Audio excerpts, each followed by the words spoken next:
eh, dalam rangka penyuluhan narkoba secara online. Salawat dan salam tak lupa kita persembahkan kepada Nabi Muhammad Sallallahu Alaihi Wasallam. Allahumma salli ala Muhammad wa ala ali Muhammad yang sangat kita harapkan syafaatnya di kemudian hari nanti. Bapak dan Ibu yang kami hormati, pertama kami mengucapkan penghargaan dan terima kasih kepada Profesor David yang sudah memberi kesempatan kepada kami SMP Negeri 2 Kuantan Hilir Seberang untuk melaksanakan penyuluhan ini secara online. Tentunya kami sangat berharap pembelajaran ini menjadi energi positif buat kami di SMP Negeri 2 Kuantan Hilir Seberang. Kemudian kami juga mengucapkan terima kasih kepada seluruh forum yang mengikuti kegiatan ini. Kiranya kita dapat terutama kepada rekan-rekan guru dan ananda siswa OSIS dapat mengikuti kegiatan ini secara hikmat dan teratur sehingga apa nanti yang akan disampaikan oleh narasumber kita itu dapat kita terapkan di sekolah kita dan menjadi pembelajaran buat Ananda terutama dan dapat disosialisasikan kepada rekan-rekan di kelasnya masing-masing. Kemudian dapat kami informasikan juga kepada Profesor bahwa kegiatan ini kami ikuti dalam satu forum di suatu ruangan dan teman-teman bagi yang tidak dapat hadir di sini mereka mengikuti secara online di posisi mereka masing-masing. Demikian kepada Profesor sekali lagi kami menyampaikan terima kasih. Kiranya nanti penyampaian Profesor itu sangat kami harapkan. Akhir kata kami tutup dengan billahi taufik wal hidayah. Assalamualaikum warahmatullahi wabarakatuh. Waalaikumsalam warahmatullahi Waalaikumsalam wabarakatuh. warahmatullahi Luar wabarakatuh. biasa. Mungkin boleh kasih emoticon tepuk tangan ya buat Ibu Diana. Baik rekan-rekan hebat semua, kemudian Ananda kami dari SMP Negeri 2 Bantan Hilir Seberang. Nah, saatnya kita menantikan narasumber luar biasa kita, Profesor Davi Khairsyah ini merupakan guru besar Universitas Riau yang sudah melalang buana kemana-mana dan memiliki sesuatu yang akan kita dapat. Biasanya ini inspiratif, inspirasi luar biasa. Biasanya ketika kita mendengarkan apa yang disampaikan oleh Prof. Devik ini biasanya sangat luar biasa. Nah, untuk itu kita sapa dulu ya. Karena Prof. Daviknya masih ada di sudut sana ya. Assalamualaikum, selamat pagi Prof. Waalaikumsalam dan selamat pagi buat semuanya. Terima kasih sudah bergabung di Zoom. Mohon izin Prof untuk kami sharekan PPT-nya Prof. Iya, silakan. Baik, terima kasih.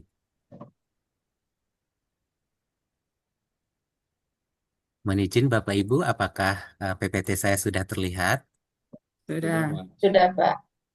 Baik, nah kita langsung saja ke Prof. Davik dan nanti kita akan ada beberapa sesi mulai dari sesi diskusi, tanya jawab, mungkin juga nanti sesi curhat ya karena ini berhubungan dengan dampak penggunaan narkoba pada anak dan remaja. Saya persilakan kepada Prof. Davik. Oke, terima kasih kepada moderator Pak Abdullah yang sudah membuka, sudah memoderatori kegiatan kita pada hari ini. Yang terhormat Kepala SMP Negeri 2 Kuantan Hilir Seberang, Ibu Diana Olensiatani SP. Yang terhormat Majelis Guru SMP Negeri 2 Kuantan Hilir Seberang, yang terhormat pegawai ya di lingkungan SMP Negeri 2 Kuantan Hilir Seberang, yang terhormat juga adik-adik siswa dalam hal ini yang bergabung dengan OSIS ya di lingkungan SMP Negeri 2 Kuantan Hilir Seberang. Kemudian yang terhormat mahasiswa Pasca Sarjana Magister Administrasi Pendidikan Universitas Riau yang bersedia hadir pada hari ini secara online. Pada kegiatan hari ini kita akan ngobrol-ngobrol ya, ngobrol-ngobrol mengenai hal yang sudah sering didengar ya, sudah ya sempat booming, hilang ya, kemudian panas lagi, nanti hilang lagi ya. Nah, apa namanya itu? Yaitu narkoba gitu ya. Nah, kemudian ini kita kebetulan di SMP negeri. Nah, ini audiensnya adalah remaja ya. Jadi kita akan berbicara mengenai dampak penggunaan narkoba pada anak dan remaja. Nah, ini karena jadi concern tersendiri ya, anak dan remaja. Jadi dulu narkoba ini hanya merupakan problem bagi orang-orang dewasa. Nah, tapi sekarang turun ke remaja juga menjadi problem sebagai pengguna aktif narkoba. Bahkan sudah turun lagi ke level anak-anak. Nah, kalau remaja, SMP, SMA, nah sekarang sampai turun ke level anak-anak penggunanya. Nah, jadi ini adalah sasaran baru ya bagi para produsen narkoba gitu ya. Bagi para sindikat narkoba ini untuk bukan hanya lagi orang dewasa yang menjadi target atau pasar mereka, tetapi sudah turun ke remaja yang di sekolah maupun anak-anak yang di bawah umur ya. Nah, masalah ini tentunya bukan juga hanya masalah sekolah. Masalah ini bukan hanya masalah di lingkungan kabupaten. Masalah ini bukan hanya di lingkungan kota. Masalah ini bukan hanya di lingkungan Provinsi Riau ya. Masalah ini juga bukan hanya masalah problem nasional. Sebenarnya ini adalah masalah dunia ya. Sampai di PBB juga ada dewan sendiri khusus untuk menangani masalah narkoba ini.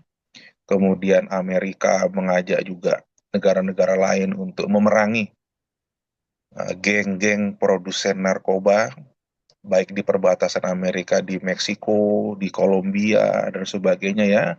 Mereka berperang ya melawan ini narkoba karena narkoba ini dampaknya bukan hanya bagi produsen dan negara produsen kayak Meksiko, Kolombia gitu ya, tapi dampaknya bisa ke seluruh dunia, termasuk Amerika menyadari bahwa masa depan negara mereka tergantung pada anak dan remaja serta anak-anak muda yang ada di negara mereka, dan ternyata mereka banyak menjadi pengguna aktif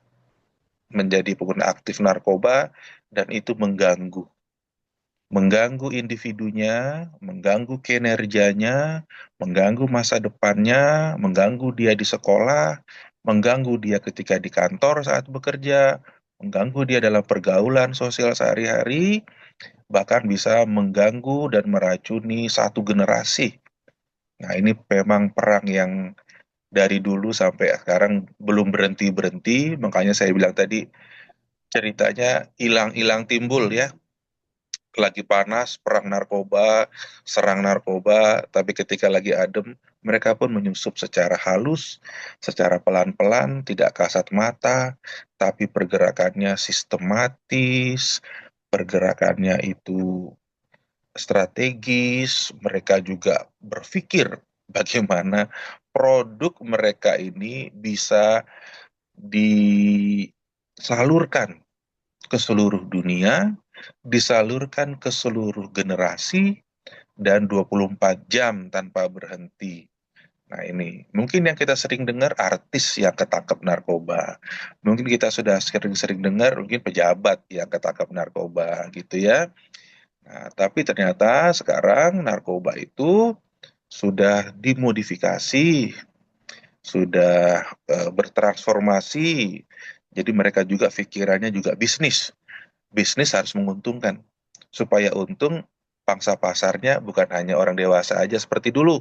Bukan hanya artis saja, bukan hanya pesohor saja, sosialitas saja, pejabat saja yang punya uang, tidak.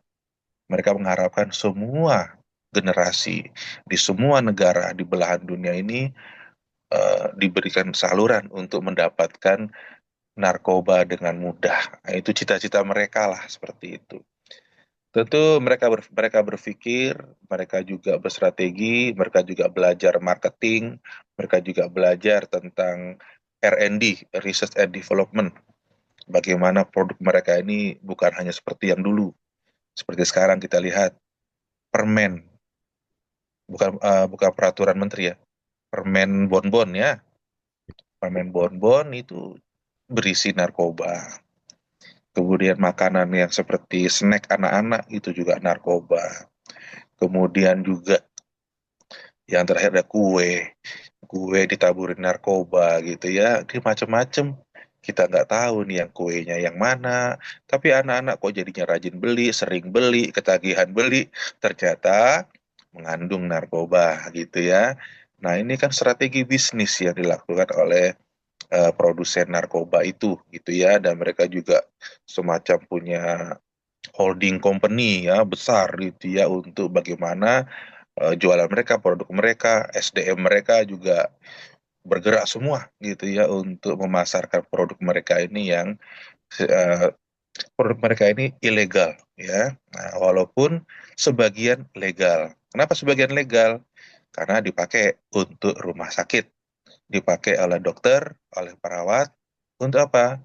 Ketika kita lagi sakit parah, kita nyeri parah, itu ada narkoba ataupun zat adiktif yang dicampurkan di saat kita diinfus, di cairan infus kita atau dalam obat kita, itu guna untuk kesehatan ya, tapi gunanya hanya untuk kesehatan.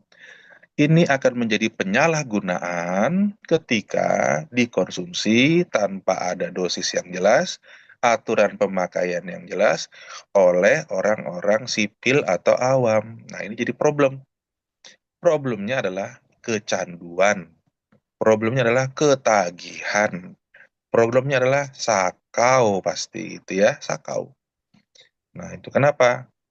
Di dalam tubuh akan menjadi ketidakstabilan gitu ya. Adanya ketidakstabilan dalam tubuh yang membuat kita butuh lagi, mau lagi, kayak lapar ya, kayak haus. Haus ya harus minum.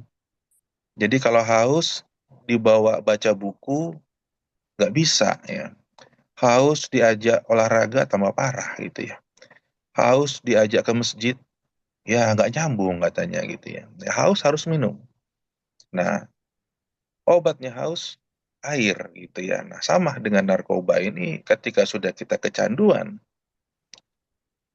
untuk berikutnya kita perlunya narkoba yang sama. Ketika narkoba yang sama digunakan secara terus-menerus, akan sampai kepada kita sudah mencapai dosis yang harus lebih tinggi lagi. Nah, belinya lebih banyak lagi. Tentu butuh uang lebih banyak lagi, ya. Tentu kita memerlukan dana yang lebih besar. Bapak Ibu, adik-adik semua, narkoba ini dibeli ya, bukan dibagi-bagi kayak MBG ya, makan bergizi gratis, enggak ya. Awalnya iya, tapi ketika sudah kita kecanduan, kita harus beli gitu ya. Nah, ketika beli ini, Bapak dan Ibu, ya macam-macam sih harganya ya. Dari yang paling murah sampai yang paling mahal. Bentuknya macam-macam, ada yang cairan, ada yang bubuk, ada yang daun, dan sebagainya. Nanti ada kita lihatkan di akhir. Nah, itu semua itu dibeli ya, dibeli. Kalau dibelinya setiap hari tentu membutuhkan uang yang banyak. Orang kaya, Bapak Ibu, kalau narkoba ini akan miskin juga. Ya, orang kaya bisa jatuh miskin. Ya, kalau kena narkoba ini. Orang pinter kalau kena narkoba ini jadi nggak bekerja otaknya lagi, Bapak Ibu. Orang yang taat spiritual, taat beragama, kalau kena narkoba ini kacau pikirannya Bapak Ibu. Bisa menyesatkan nanti ke umatnya gitu ya, atau ke audiensnya. Jadi narkoba ini dampaknya sangat-sangat berbahaya Bapak dan Ibu sekalian gitu ya. Nah, faktor-faktor apa yang menyebabkan penggunaan narkoba pada anak? Ini pada anak dan remaja ya. Ada 4 yang utama ya, mungkin ada faktor-faktor lain nanti kita bisa diskusikan. Yang pertama awalnya eksperimen atau coba-coba, Bapak dan Ibu dan adik-adik. Hati-hati, temennya suka suruh coba-coba. Coba nih, coba nih. Coba nih keren, artis-artis pakai. Coba nih keren, orang luar negeri pakai ini supaya sehat. Coba nih pakai ini bisa suplemen nih. Ini obat kok ini. Nah, ya. Coba nih, ini bisa bikin kita ya kayak terbang. Ya, coba nih bikin problem kita jadi hilang. Coba nih bikin kita jadi keren, tampilan kita keren gitu ya. Nah, itu ya. Coba-coba dengan iming-iming yang cerita-cerita tadi. Namanya anak muda, remaja, dan anak-anak, dibilangin keren, dibilangin kayak artis, dibilangin ini suplemen, dibilangin ini bikin sehat, tentu semakin, wah, menerima ini otaknya ya, menerima pikirannya terhadap hal yang baru ini. Mereka nggak akan ngomong, ini namanya narkoba, nggak akan. Ini namanya narkoba, ini namanya narkotika, ini namanya psikotoprika, ini namanya bahan adiktif, itu nggak akan ngomong itu. Dia akan bilang ini sesuatu yang permen, suplemen, apa lagi dia bilang, ini makanan artis. Nah, ini konsumsi artis, konsumsi pejabat. Ya, kita merasa tersanjung kalau kita pakai itu gitu ya. Akhirnya dari awalnya coba-coba atau bereksperimen.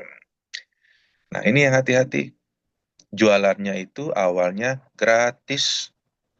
Namanya coba-coba itu gratis. Namanya marketing, jualan mulutnya manis. Ya, jualan mulutnya manis, hati-hati. Ya, di belakangnya, di punggung belakangnya megang pisau ya. Mulutnya manis. Oh, ini bagus, ini keren. Ini yang banyak tertipu di awalnya itu seperti ini. Anak-anak yang polos, ada anak yang masih remaja, tentu pengalamannya masih minim mengenai apa itu narkoba ya. Narkoba itu nafsa, narkotika, psikotropika, dan zat adiktif lainnya ya. Nah, ini tentu pengalaman mereka sedikit. Mereka hanya dengar dengar dengar dengar dengar dengar ya, tapi nggak tahu bentuknya kayak apa.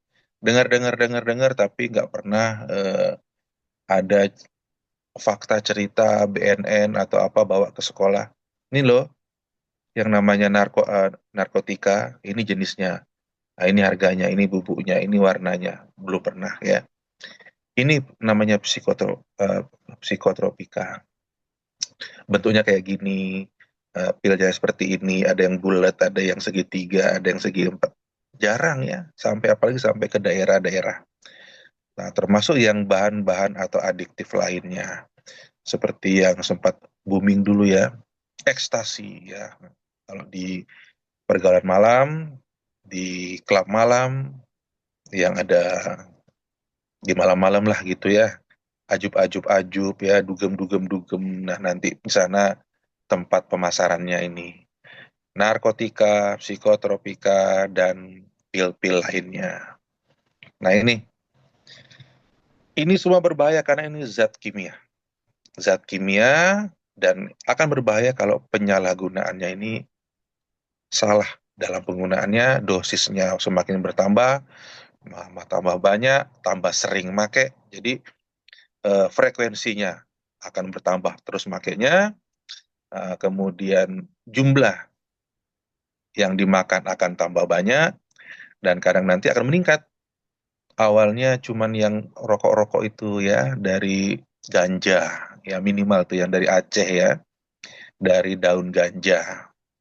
Mungkin kita cuma cerita-cerita ganja-ganja, oh di Aceh juga jadi bahan masakan, dimasak dan sebagainya gitu ya.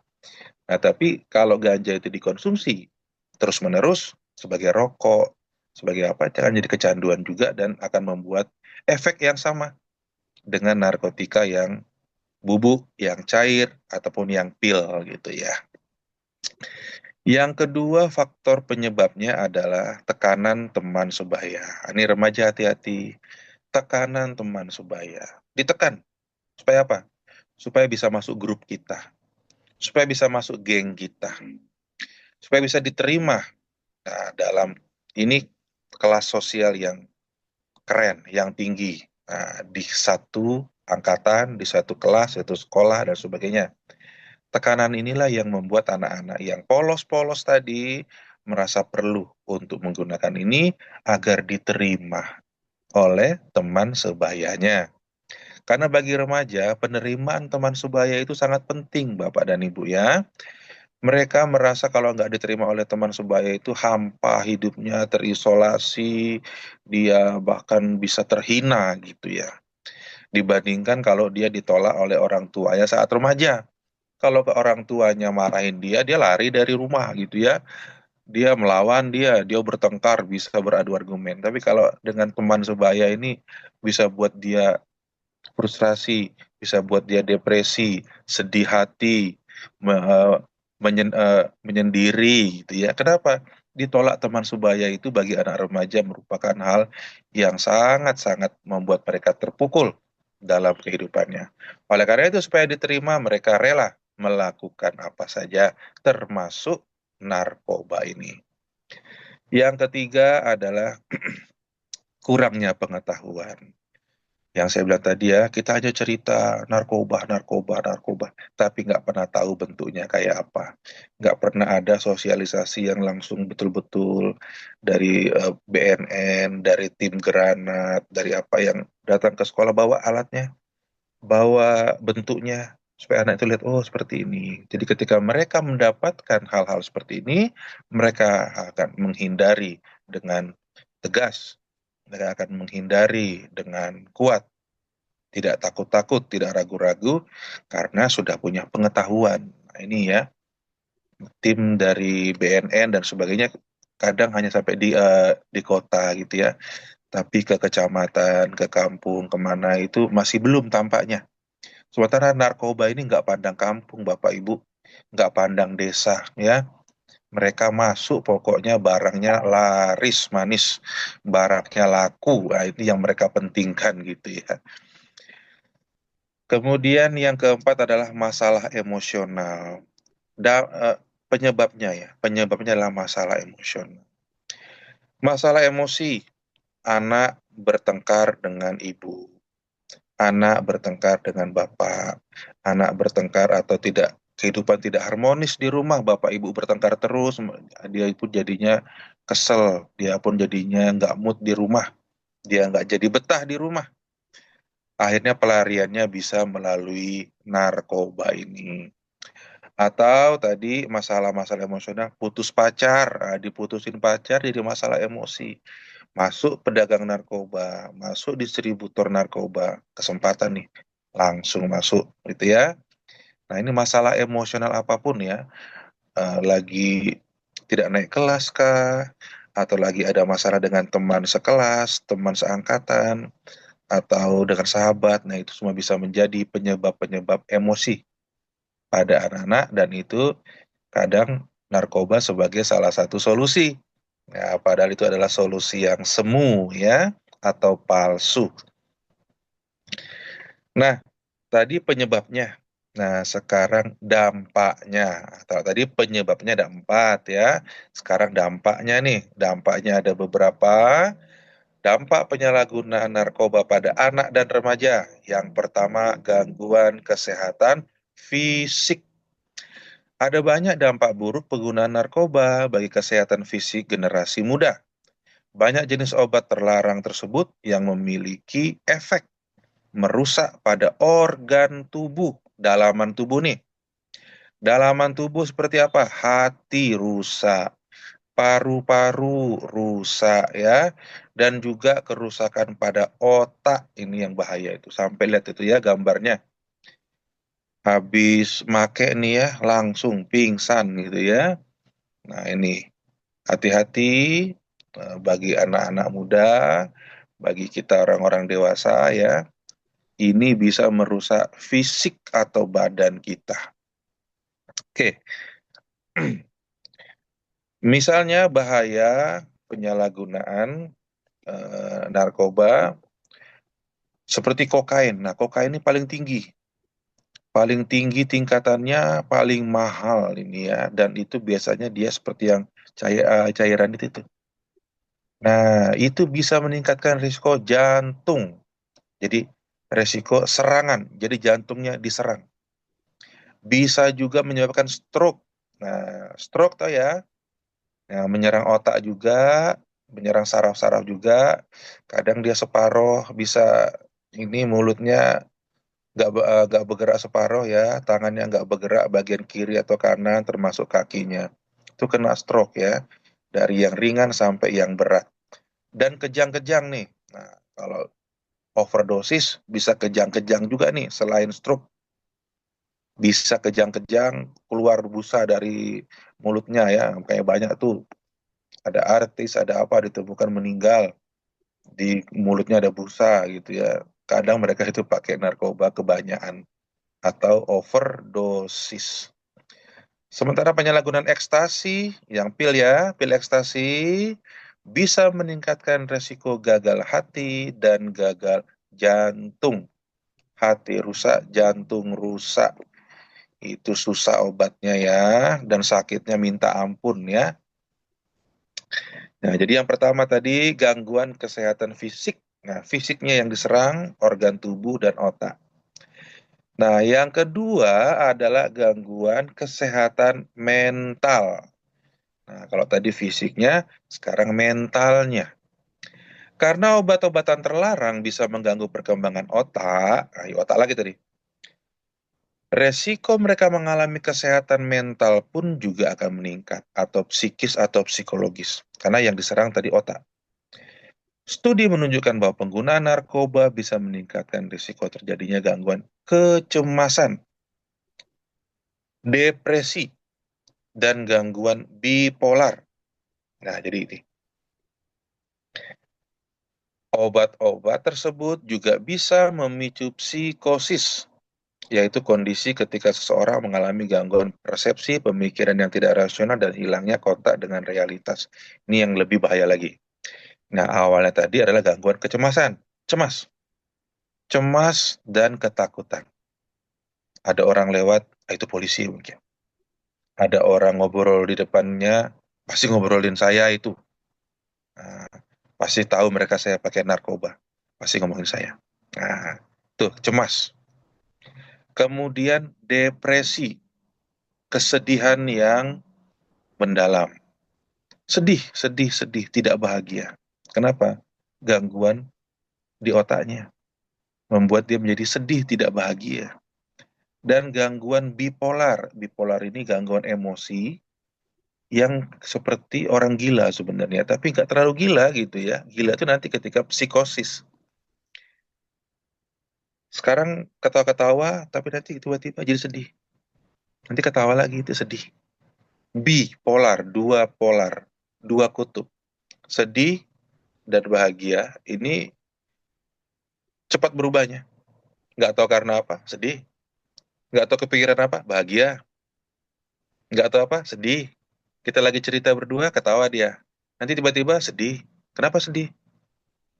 Tiba-tiba aja sedih. Nah, itu. Sudah mulai gangguan. Gangguan bipolar. Nah, ini susah juga obatnya itu. Seperti yang terjadi pada artis contohnya ya, misalnya Marshanda itu ya, karena sudah pernah dengar ya, Marshanda. Itu bipolar ya. Berobatnya susah sampai ke luar negeri ya. Nah, alhamdulillah sudah lumayan bagus sekarang ya. Nah, ini juga tadi ada namanya psikosis ya. Psikosis itu sudah ngarah-ngarah ke gila ya. Psikosis. Ada gangguan persepsi tadi, ada gangguan pendengaran, ada gangguan penglihatan. Kayak ada yang datang, tapi nggak ada orangnya ya. Kayak ada yang bicara, ada yang nyuruh-nyuruh, tapi nggak ada orangnya. Nah, namanya halusinasi. Halusinasi. Kalau anak-anak muda sering bilang halu, halu, halu ya. Halusinasi. Ada halusinasi dengar, kayak dengar-dengar orang ngomong. Nah, ada halusinasi lihat. Ya didatengin oleh apa namanya, arwah neneknya, kakeknya, arwah Nabi Muhammad dan sebagainya, eh, Wali Songo dan sebagainya gitu ya, sampai situ. Padahal nggak ada yang datang gitu ya. Dia buat sendiri persepsi. Kenapa? Efek narkoba mempengaruhi otaknya. Dan itu bisa mengakibatkan gila ya. Kalau sudah parah, gila. Hubungan dia dengan realitas, kenyataan. Jadi terputus. Susah dia bedakan yang mana yang orang asli, yang mana yang orang imajinasi. Nah, itu jadi problem. Banyak di rumah sakit jiwa RSJ, banyak juga di penjara narkoba. Nah, ini hati-hati, dampaknya berat ya. Tadi yang pertama masalah fisik, yang kedua masalah mental atau psikis, yang ketiga masalah atau dampaknya adalah pendidikan. Pengguna narkoba bisa berdampak buruk pada pendidikan generasi muda. Hal itu karena mengkonsumsi obat-obatan terlarang secara berlebihan bisa mengganggu konsentrasi. Jadi belajarnya nggak konsen. Karena tadi ada kecanduan, kepikiran, ketagihan narkoba atau sakau. Mempengaruhi kemampuan belajar yang tadinya pinter, otaknya terganggu, jadinya kepintarannya ketutup sama narkoba. Kepintarannya menurun pelan-pelan karena gangguan saraf pada akibat narkoba dan menyebabkan absensi yang tinggi di sekolah, sering nggak hadir, baik full day tidak hadir maupun cabut-cabut pada jam-jam tertentu. Akan sering absen, akhirnya nggak naik kelas ya, Bapak Ibu atau adik-adik. Kalau absennya banyak, ya nggak naik kelas, kasihan. Akibatnya nanti kalau nggak naik kelas, apakah semakin semangat dia sekolah? Tentu tidak. Nanti kalau dia masuk pun, dia menjadi bahan omongan teman-teman adik kelasnya, bahan omongan di sekolah, bahan cemoohan, dan sebagainya. Dia pindah pun ke sekolah lain sudah dengar cerita itu. Nanti dia pun masuk tetap aja malu, tetap aja tidak percaya diri saat sekolah. Jadi problem bagi dia di masa depannya. Itu bahaya ya bagi adik-adik. Nah, jangan pernah tadi coba-coba. Jangan pernah tadi gara-gara tekanan dari teman-teman sosial ataupun teman-teman geng-geng itu jangan takut ya. Nah, kemudian tadi apalagi ada masalah emosional penyebabnya pelariannya jangan narkoba. Nanti kita lihat apa-apa aja eh, cara-cara untuk bagaimana supaya pelariannya jangan narkoba ya. Nah, tadi sudah tiga, yang keempat nih. Yang keempat dampaknya apa? Dampak narkoba adalah hubungan sosial yang terganggu. Tadi fisik, kemudian mental, kemudian pendidikan, akademik. Nah, ini adalah hubungan sosial dengan orang lain. Dengan orang lain jadi terganggu. Orang-orang lain itu di mana aja? Di rumah dengan keluarga terganggu, pasti terganggu. Diajak ngomong kadang nggak nyambung, diajak ngomong kadang langsung marah, diajak ngomong tadi gangguan kecemasan langsung curiga, diajak ngomong jadi paranoid, ya diajak ngomong malas tatap muka karena apa? Tadi ada masalah paranoid, nah, takut dia kalau dilihat matanya merah atau ada gerakan-gerakan dia yang aneh-aneh kayak garuk-garuk kepala, garuk-garuk leher, garuk-garuk badan, atau kayak bingung-bingung gitu itu ada orang-orang yang lagi sakau ya atau lagi ketagihan narkoba ya. Jadi masalah dengan keluarga pasti terganggu, dengan ayah, dengan ibu, dengan kakak, dengan adik pasti terganggu. Yang kedua dengan sosial mana lagi? Dengan teman-teman. Baik teman di kelas, teman seangkatan, teman alumni dan sebagainya jadi terganggu. Yang ketiga, masyarakat sekitar juga jadi terganggu. Tetangga jadi terganggu, di masjid jadi terganggu, ya, di kepemudaan jadi terganggu dan sebagainya. Nanti dia bisa mendapatkan isolasi dari masyarakat sekitar. Dijauhi, ya, dianaktirikan, tidak dianggap, bahkan di label, dicap sebagai anak nakal, anak bandel, dan sebagainya. Nah, ini kasihan kalau orang sudah dicap seperti itu, diisolasi atau disendirikan oleh masyarakat, tentu tadi muncul apa? Kesedihan. Muncul apa? Depresi. Muncul apa? frustrasi, bahkan nanti bisa mau bunuh diri. Nah, ini banyak nanti efek-efek ke depannya. Mereka juga sering terlibat konflik dengan orang lain dan kehilangan dukungan sosial. Ya, orang nggak mau dukung lagi, kenapa? Nah, narkoba, bandel, dikasih tahu, nggak mau nurut. Sudah dibilangin narkoba bahaya, dicoba juga. Sudah dibilangin jangan temen sama anak kampung narkoba, masih juga. Sudah dibilang jangan beli, dibeli juga. Nih, konflik bisa terjadi. Kenapa? Narkoba butuh uang. Awalnya pakai duit sendiri. Lama-lama mulai nih pakai duit yang ada di dalam rumah.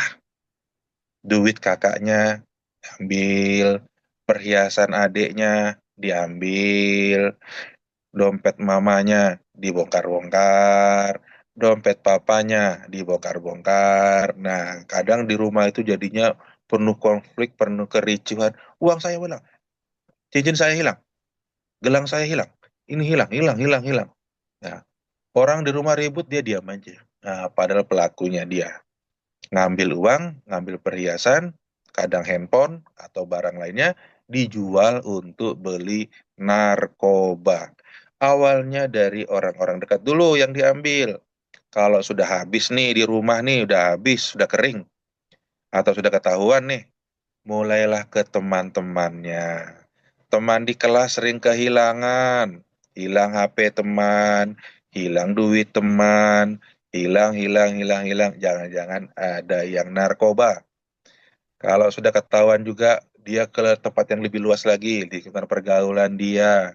Lebih luas lagi ke masyarakat, kadang ngambil kotak amal di masjid dibongkar ya untuk ngambil, atau copet di jalan, nyolong, begal, begal-begal motor, begal apapun ya, itu banyak mereka itu terindikasi narkoba. Makanya mereka nekat, makanya mereka berani semua, nggak takut mati, nggak takut ditangkap polisi, karena lagi sakau, ketagihan, badannya sakit semua, butuh obat narkoba itu, sehingga mereka nggak takut lagi. Nggak takut, ya. Pokoknya dapat barang yang dia inginkan untuk beli narkoba. Ini hati-hati ya adik-adik ya. Siswa OSIS kita hati-hati ya. Nah, tadi yang keempat, tadi sosialnya bermasalah. Yang kelima, apalagi yang bermasalah, kebanyakan para pengguna narkoba ini akan terlibat dalam perilaku beresiko. Apa itu perilaku beresiko? Nah, beresiko seperti aktivitas seksual beresiko tinggi. Kadang mereka tuh nggak sadar, nanti mereka melakukan hubungan seks dengan sesama pengguna narkoba karena sama-sama nggak sadar diri, karena sama-sama dalam pengaruh efek obat narkoba, narkotika, psikotropika, ataupun pil-pil dan zat adiktif lainnya. Dalam pengaruh itu mereka bisa melakukan seksual. Nah, nanti kalau sadar baru menyesal. Ketika sudah sadar baru mereka kaget kok bisa terjadi dan sebagainya. Sehingga banyak kehamilan yang tidak direncanakan. Kemudian juga ada seks tidak aman. Kenapa? Kita nggak tahu itu siapa. Kadang kita nggak sadar. Nanti malah terkena HIV dan AIDS. Ya, nah, nggak sadar kita melakukan dengan siapa-siapa saja. Nah, tadi yang paling bahaya ini kehamilan yang tidak direncanakan. Bukan karena mau sama mau, bukan karena menikah baik-baik dan sebagainya, tapi karena tidak direncanakan. Akhirnya kadang tidak menikah, tapi punya anak. Kadang dinikahkan, habis itu sibuk bercerai, tapi sudah punya anak. Ya, nikah dua-dua dalam keadaan narkoba, tentunya banyak tadi masalah. Masalah pribadi, masalah kepribadian, masalah ekonomi, tentu pasti akan banyak adalah perceraian yang akan terjadi. Next. Nah, yang selanjutnya yang keenam, nah, mereka ini banyak terlibat kriminalitas seperti yang saya sampaikan tadi. Nyolong, nyuri, copet, begal, eh, rayap besi, ngambil-ngambil besi dan sebagainya ya, pecahin kaca mobil orang, nyuri spion mobil orang, nyuri ban orang, ya macam-macam dibuat ya, masuk rumah orang, masuk ruko orang. Mereka ini kayak saya bilang tadi, karena efek narkobanya berani, tidak lagi kenal rasional, logika, pokoknya apa yang saya mau masuk, apa yang saya mau dapat supaya bisa beli narkoba. Kadang dia dapat motor, orang beli misalnya motor 20 juta, dia mau jual 2 juta asal dapat. Bayangin coba. Asal dapat beli narkoba 2 juta. Habis itu 2 juta dapat kita hanya habis 2 hari. Habis itu mikirin motor siapa lagi, rumah siapa lagi kita bobol, ruko siapa lagi kita bongkar. Pikirannya kreatif, jadinya kreatif untuk merugikan orang lain. Kreatif untuk mencuri, mengambil yang bukan haknya. Nah, ini kriminalitas. Nah, ini hati-hati bagi adik-adik ya. Nah, yang ketujuh, paranoia atau yang sering kita dengar dengan paranoid.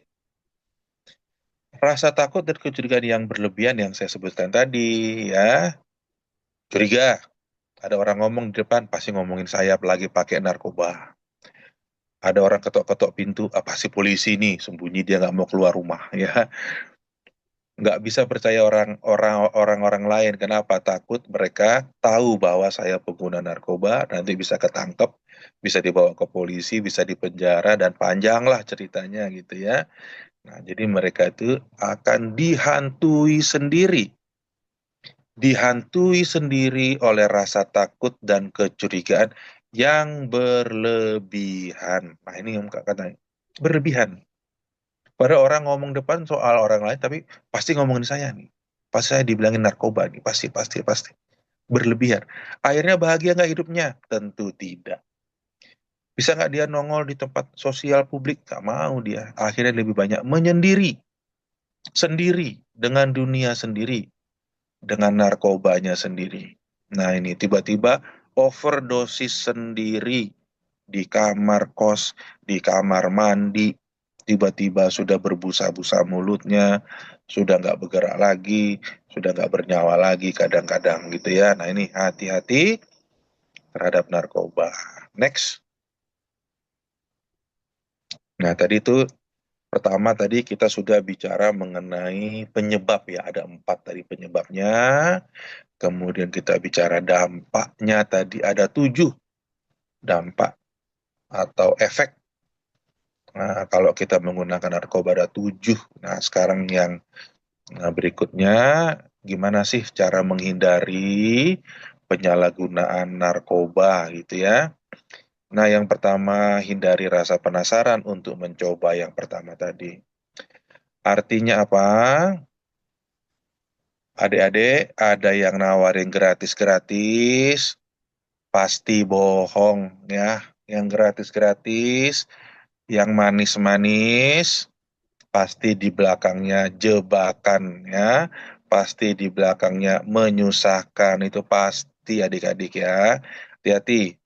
Nah, kemudian yang kedua, ketahui dampak buruk. Nah, ini sudah mengikuti kegiatan kita hari ini, sudah tahu nih, tadi ada 7 dampak buruk penggunaan narkoba.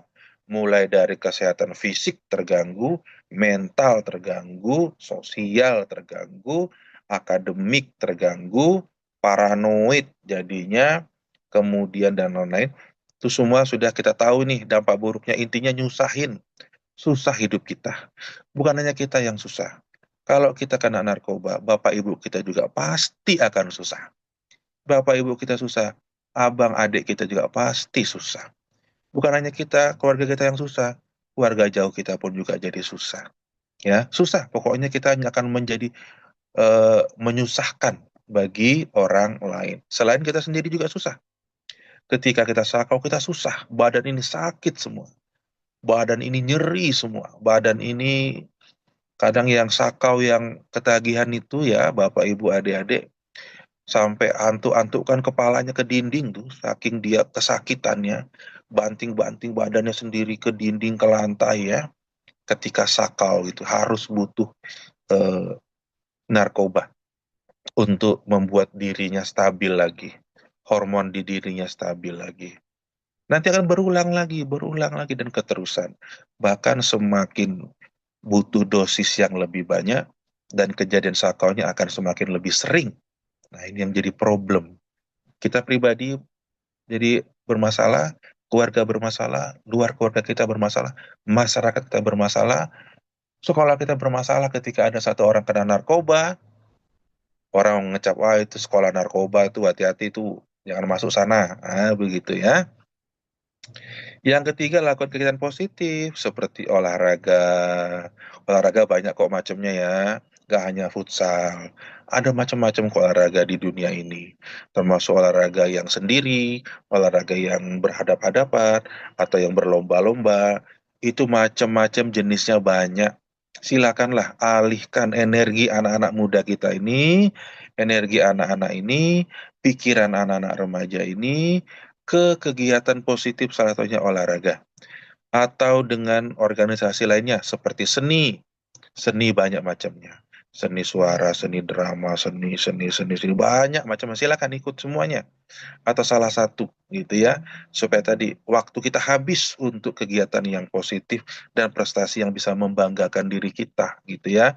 Ataupun organisasi kepemudaan lainnya, organisasi keagamaan dan sebagainya. Silakan diikuti anak-anak ya atau adik-adik ya. Itu akan menambah kualitas SDM kita, kualitas diri kita. Kalau kita ikut organisasi, kadang kita dilatih disiplin, kita dilatih untuk manajemen waktu, kita dilatih untuk leadership, kita dilatih untuk bersabar, kita dilatih untuk berstrategi supaya mencapai tujuan, kita dilatih bagaimana menghadapi konflik dalam organisasi. Banyak hal yang bisa kita dapatkan untuk memperkaya kualitas diri ya, dan itu akan menghabiskan waktu, menghabiskan pikiran kita, dan menambah pergaulan kita yang positif. Nah, jangan kita ke narkoba, habis kita dengan narkoba, waktu kita habis dengan narkoba, uang kita habis dengan narkoba, teman kita habis karena narkoba, masa depan kita habis karena narkoba. Nah, yang keempat, kembali ke agama ya, adik-adik, kembali ke agama, ah, itu dosa. Itu dosa. Kalau Tuhan bilang itu dosa, ataupun alim ulama, ataupun majelis ulama, ataupun tokoh agama bilang itu barang haram, barang berdosa, tentu mudaratnya banyak, tentu efek negatifnya banyak. Ya jangan dipakai. Nanti dosa susah mempertanggungjawabkannya di akhirat gitu ya.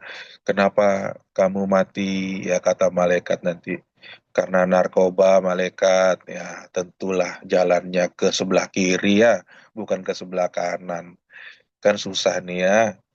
Nah, dianggap kita bunuh diri. Kenapa? Udah tahu barang berbahaya dipakai terus. Akhirnya overdosis, nah dibilang bunuh diri.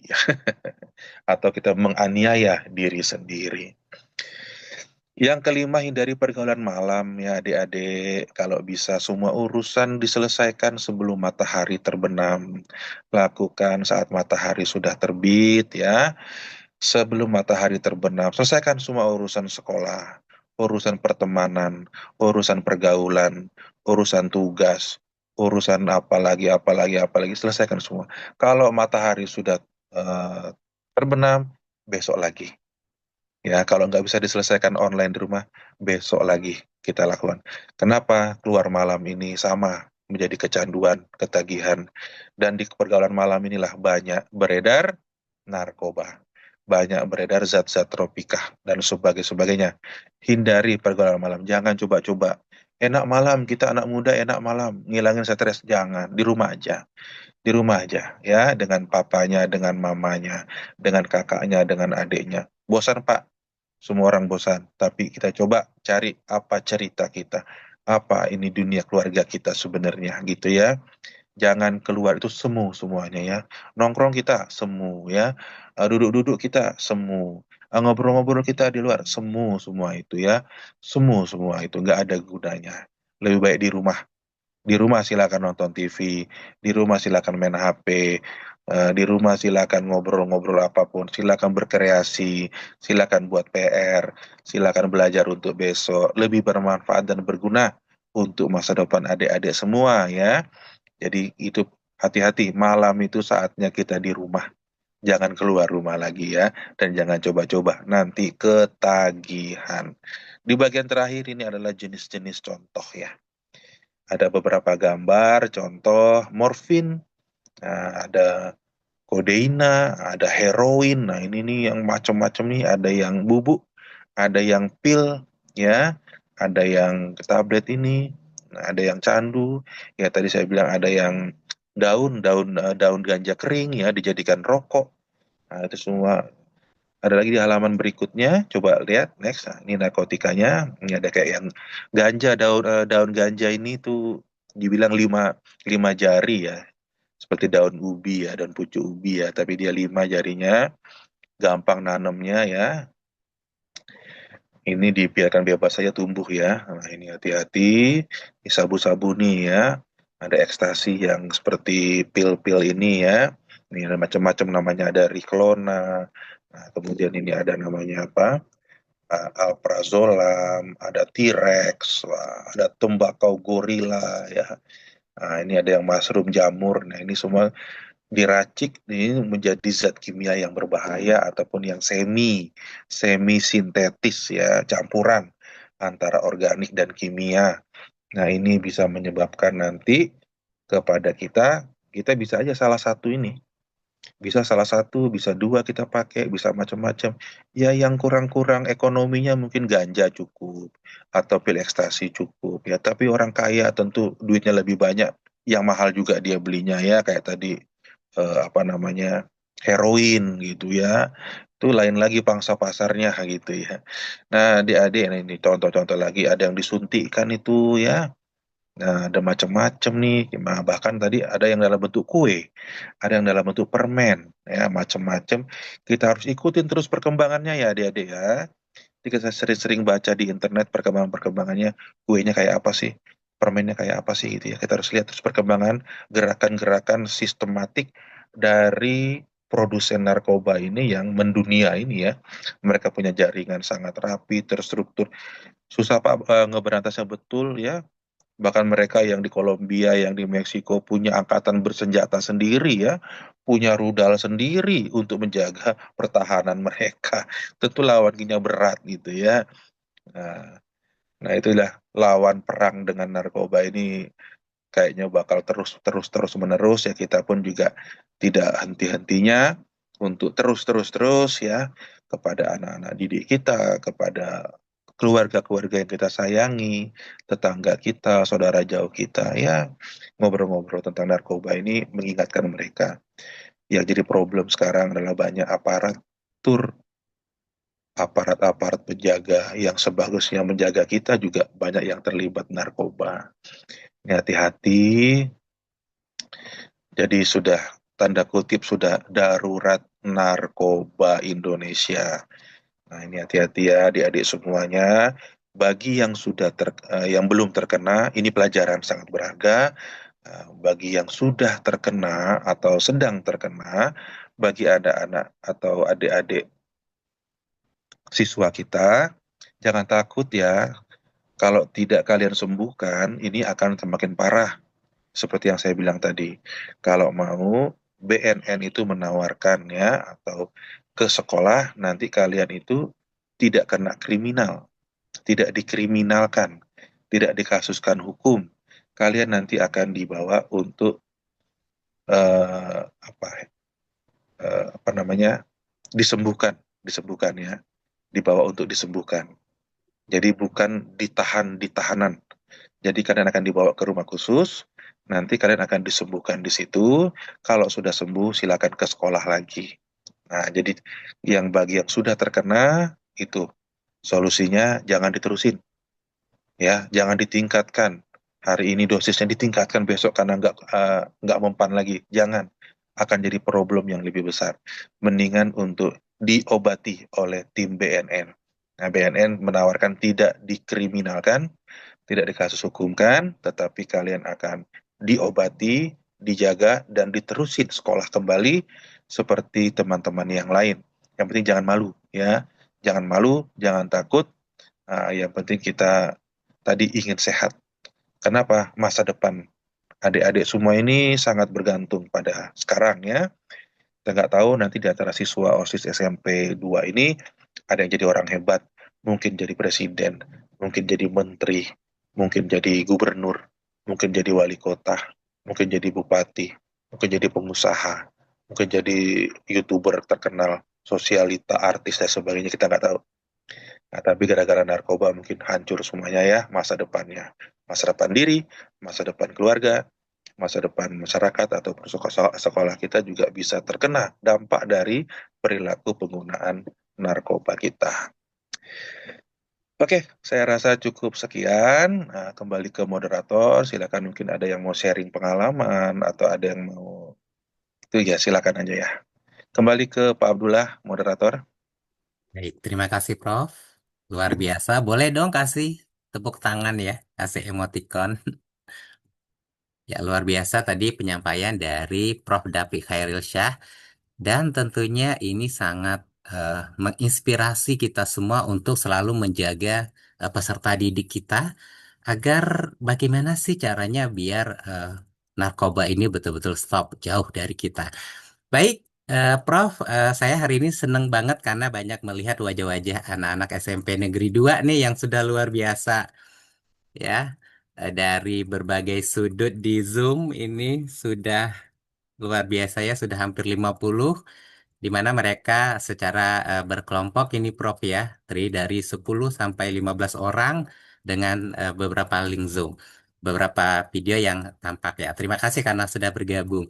Baik, saatnya kita untuk berbagi ya, kita untuk saling berdiskusi apa yang harus kita lakukan agar bisa menghindari dari bahaya narkoba ini.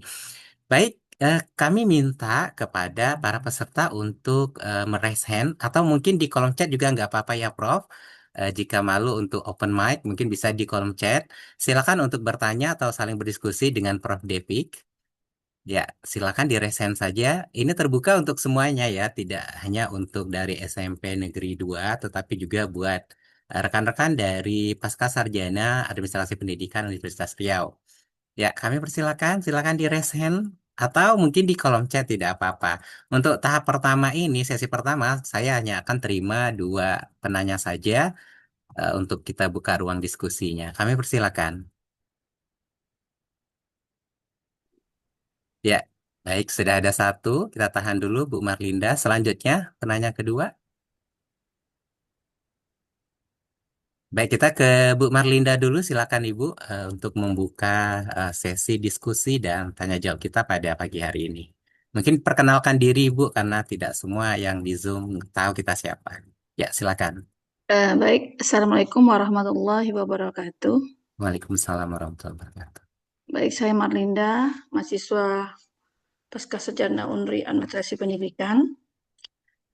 Pada kesempatan ini, sebenarnya materi ini sangat menarik.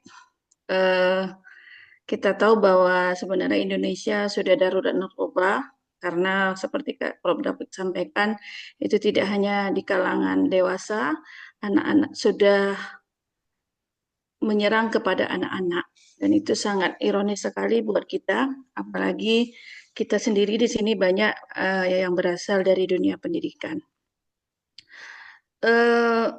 Mungkin bisa jadi kajian kita bersama bahwa di dalam narkoba itu sendiri kan ada narkotika, psikotropika, dan zat aditif lainnya. Mungkin kalau untuk remaja, membeli sebuah narkoba itu terasa mahal, Prof. dan Bapak Ibu lainnya. Ini yang menjadi temuan banyak pihak dan saya sendiri juga langsung mengamatinya. Itu anak-anak di kampung itu banyak menggunakan zat aditif seperti lem. Dan itu nyata. Dan itu saya temukan sendiri. Dan efeknya sebenarnya sangat besar. Anak-anak itu juga berhalusinasi, juga mengganggu sistem sarafnya dan banyak pengaruh lainnya. Ini yang harus kita bahas bersama, lem ini kayak harga murah, mudah didapat, dan pihak toko tidak pernah melarang seseorang untuk membeli lem, seperti itu. Jadi hal seperti ini akan tumbuh subur, sulit untuk diatasi kalau mungkin tidak ada penanganan dari kita sebagai keluarga ataupun guru ataupun masyarakat, karena bahan-bahan seperti ini mudah didapat dan orang tidak curiga. Tapi kalau obat-obat itu kan terkadang ada pemasok juga. Pemasoknya jelas ada. Kalau itu tidak perlu pemasok karena lem itu memang dibutuhkan dalam rumah tangga, terjual bebas di setiap toko bangunan, dan tapi itu pengaruhnya sangat besar bagi siswa, terutama anak-anak SD dan SMP itu sering ngelem memang. Di kampung-kampung justru itu ironis sekali kalau menurut saya. Karena orang di kampung-kampung itu memang tidak punya uang untuk membeli dan itu yang mereka lakukan. Jadi mungkin Prof ini yang harus jadi pemikiran bersama mengatasi hal seperti ini menurut saya. Terima kasih Prof. Baik, terima kasih Bu Marlinda. Kita satu penanya lagi ya, Prof ya. Nah, tadi menarik bagaimana mungkin kalau di kota-kota besar gitu, narkoba seperti ekstasi dan sebagainya. Tetapi kalau di desa ini malah lebih dekat dengan lem gitu ya. Mungkin nanti Prof bisa sedikit mendeskripsikan apa yang harus kita lakukan. Baik, mungkin dari SMP Negeri 2 seberang ya. Silakan. Adik-adik, adik-adik, ya ini sudah open mic-nya, Dik. Silakan. Silakan di open mic. Ya, perkenalkan diri, kemudian kelas berapa. Ya, silakan. Randy mau nanya itu.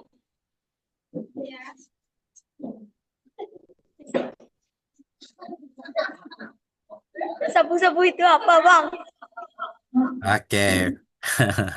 Ini masih malu-malu ya, Prof. Jadi pengen minta deskripsi lebih lanjut itu sabu-sabu tuh seperti apa gitu, Prof. Jadi nanti mungkin bisa sedikit diberi pengertian yang lebih jauh kepada anak-anak kita. Baik, silakan Prof untuk ditanggapi atau saya lempar ke forum dulu. Lempar aja nggak apa. Baik, kita lempar ke Yang forum mungkin dulu ada karena ini pengalaman. Nah, silakan. baik, karena ini ajang berbagi, kita lempar ke forum dulu. Tadi menarik, Bu Marlinda mengatakan bahwa eh, mungkin tidak bisa beli obat yang mahal gitu, tapi lem itu mudah didapat dan itu sangat banyak gitu. Mungkin ada beberapa dari eh, rekan-rekan Bapak Ibu pengawas sekolah yang ada di sini, kemudian guru, rekan-rekan guru maupun kepala sekolah yang ada di sini mungkin bisa memberi sedikit pandangan terhadap bagaimana sih sebetulnya kita mengatasi permasalahan yang memang cenderung ada di masyarakat bukan hanya di perkotaan tetapi di pedesaan contohnya khususnya berhubungan dengan lem ini.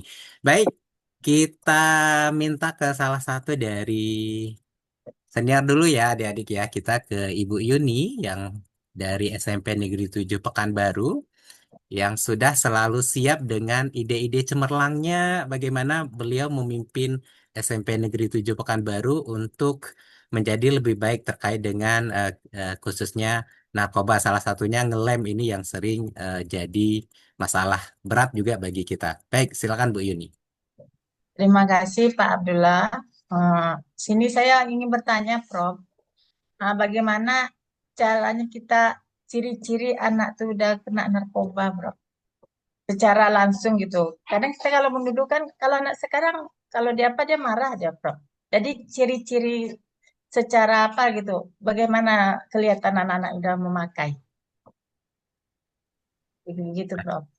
Baik, Ibu. Eh, kita malah ini karena masalahnya ini merupakan yang krusial ya, Ibu. Iya, Jadi selalu kita ingin bertanya ini anak-anak kita ini kita biar tahu dia tuh pemakai itu seperti apa. Tapi ada tidak Bu, misalnya usaha yang Ibu lakukan terkait dengan ngelem ini yang sering dilakukan oleh siswa kita yang pernah ketangkap gitu. Kira-kira gimana Ibu? ya memang mengelem itu itu yang paling paling murah lah anak mendapatkan. Memang kalau secara apa, eh, memang ada juga sekolah kami ada juga kedapatan anak ngelem.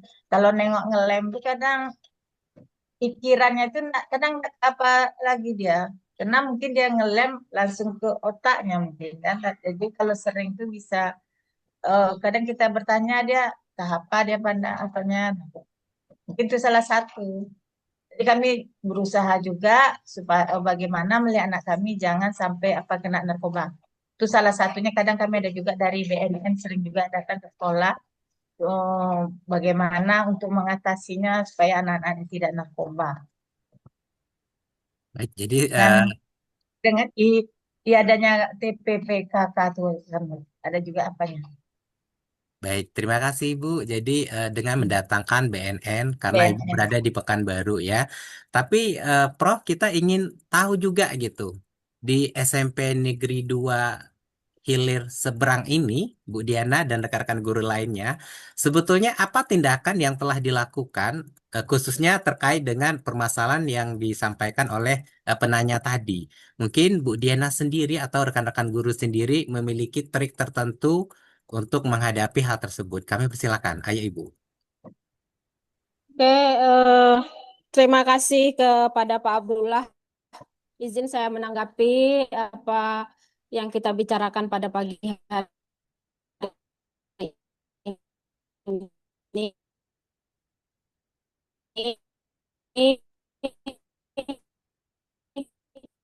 Putus suara Bu Diana. Pertama dulu di lingkungan kami, di lingkungan tempat tinggal anak-anak kami, eh, tentang narkoba, sorry, tentang lem tadi, gitu ya. Kemudian eh, beberapa, kalau nggak salah 2 minggu yang lalu, itu kami temui ada anak-anak kami yang ini sedang dalam apa forum ini. Itu mereka kalau di kampung kami namanya tua tuh Pak Abdullah gitu ya. Jadi anak-anak kita ini ada yang mengkonsumsi tua ini, eh, dia dapatkan kebetulan di rumahnya gitu. Nah, itu. Kemudian yang sudah kami lakukan juga, tadi pertanyaan Pak Abdullah apa yang dilakukan. Kami juga sudah mendatangkan BNN ke sekolah sebagai narasumber untuk materi narkoba juga, Prof. Jadi eh, saya setuju apa yang disampaikan oleh Prof. Eh, Sebaiknya pada BNN itu ada membawa barang nyatanya gitu, misalnya sabu-sabu yang mana ekstasi dan sebagainya. Kemudian untuk penanggulangan kami ya tentunya kami panggil orang tua siswa yang bermasalah ini eh, untuk mengetahui dan tentunya juga berdiskusi bahwa anak-anak kita ini eh, kalau perhatiannya selama ini mungkin kita temui ini mungkin menjadi 10 gitu. Jadi itu intinya untuk berkoordinasi dengan pihak tertentu itu sudah kami laksanakan. Kami juga sudah pernah mengundang pihak kepolisian ke sekolah dengan orang tua eh, eh, untuk eh, Putus-putus suara Bu Diana. Apa saya saja ini?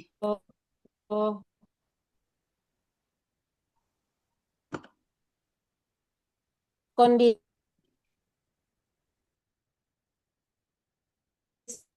Mungkin sinyalnya kurang bagus ya di tempat Bu Diana. anak yang ditemui berkasus pada Pak Abdullah. Kondisi itulah anak kita. Kami yang bertanya, mohon di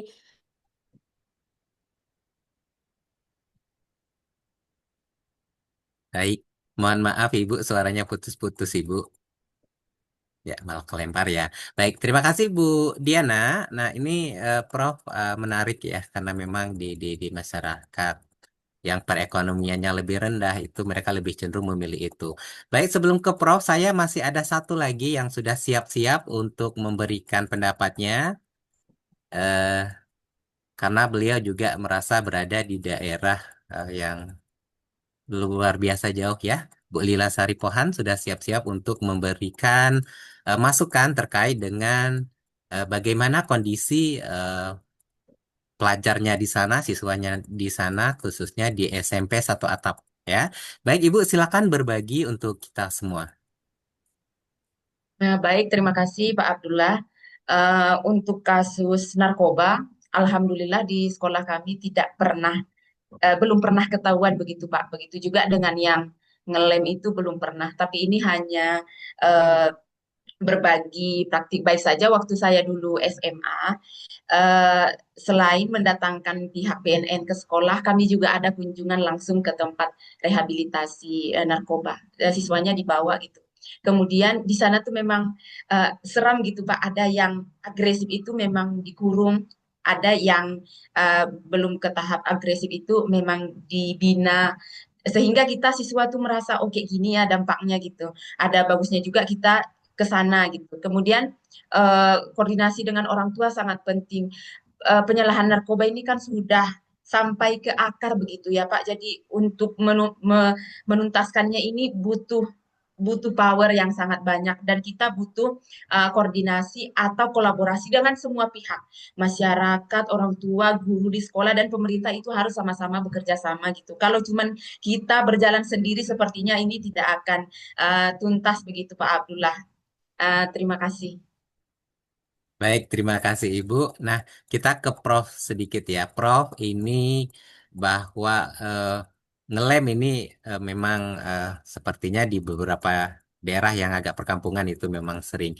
Ini Prof mungkin sedikit dikasih tip. Kemudian nanti ada lagi tadi Bu Diana bercerita tentang tuak gitu ya. Itu apakah termasuk dari jenis narkotika juga atau seperti apa? Baik, mungkin dikasih penjelasan sedikit Prof. Termasuk tadi pertanyaan terkait dengan sabu itu seperti apa gitu ya Prof ya. Ya, kami persilakan Prof. Oke, terima kasih Pak Abdullah ya. Oke, kita coba diskusi yang pertama ya, masalah ngelem ya. Betul ya, ngelem ini menjadi alternatif alternatif pilihan bagi kaum atau bagi yang tidak punya banyak uang gitu ya. Nah, tapi mereka menjadi ngelem itu pasti karena ada pernah coba-coba pertama ya. Coba-coba dan akhirnya ketagihan. Coba-coba pergaulan ya, dan ada masalah biasanya itu, masalah emosional tadi. Itu kalau di kota yang ngelem-ngelem itu biasanya anak-anak jalanan itu ya.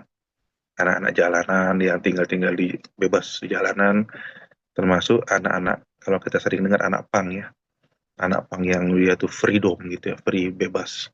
Kadang nggak mandi, kadang nggak pulang, kadang nggak apa, dia pokoknya kehidupannya bebas gitu ya. Mau tidur dimanapun bebas.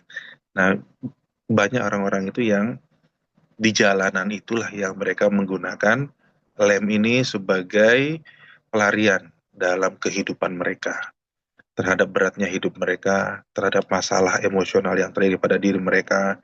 Karena nggak punya uang buat beli narkoba, mereka belinya lem. Dan lem itu menjadi pilihan yang sama bagi mereka semua untuk menggunakan gitu ya. Cara penggunaannya tentu tidak dimakan ya, tentu tidak dioleskan, tapi mereka melalui penciuman ya. Di hidung ya, dicium, inilah yang akan mempengaruhi saraf di otaknya gitu ya. Seperti kalau kita flu kita pakai obat apa itu ya, yang kita hirup gitu ya. Nah, itu seperti itu sebenarnya cara kerjanya mempengaruhi saraf gitu ya. Awalnya cuman efek-efek ringan, lama-lama bisa berat dan ketagihan juga. Nah, ini memang betul-betul bahaya dan sudah mewabah karena tadi golongan menengah ke bawah itu banyak gitu ya. Nah, memang betul kata Ibu Lisa tadi ya, kalau perang dengan yang kayak gini-gini nggak bisa. Dengan Ibu apa? Bu Lila tadi ya. Perang dengan ini memang nggak bisa kita sendirian, nggak bisa kita satu sekolah aja ya. Memang perlu peran orang-orang penting, orang-orang kuat, pemegang kebijakan di negeri ini.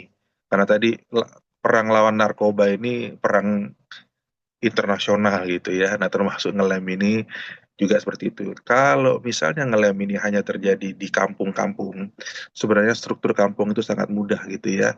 Kampung itu siapa sih isinya? Paling tokoh ya, tokoh masyarakat itu. Itu yang harus kita edukasi dan nanti dia akan ngomong ke masyarakatnya. Tokoh agama itu juga penting kalau di kampung itu didengar suaranya ya. Di tokoh adat, nah, tokoh masyarakat, tokoh agama dan pemerintahannya di situ. Pak Kades, Pak Lurah ataupun Pak Kepala Kampung itu didengar suaranya. Lewat mereka lah kita akan mensosialisasikan untuk jangan lagi menggunakan lem dan tadi bentuk-bentuk lemnya disampaikan. Ada lem kambing yang sebesar ini, ada lem yang untuk ngelem kertas kecil-kecil ya, macam-macam lem, tapi semua dampaknya sama ya, bisa mempengaruhi pikiran melalui hirupan gitu ya. Nah, ini orang-orang penting ini yang harus kita dorong untuk mensosialisasikan eh, bahayanya penggunaan lem ini. Dan bagi yang sudah terkena, itu memang direhabilitasi. Kalau ditangkap menu-menuin penjara aja ya, kemudian juga ngabis-ngabisin duit negara aja kasih makan dia di sana ya.